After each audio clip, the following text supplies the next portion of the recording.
вічний, ти зібрав воєдино віддалених від себе, і ми тобі славу висилаємо Отцю і Сину, і Святому Духові, нині повсякчас. Господи, помилуй,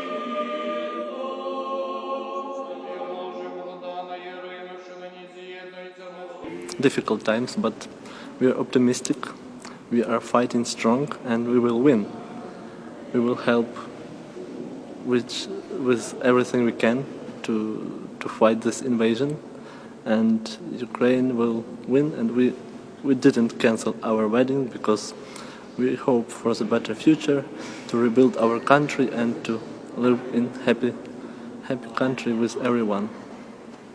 So we feel very hopeful now. Нині повсякчас і на віки вічені. Братію нашу за всіх православних християн, за здоров'я і спасіння.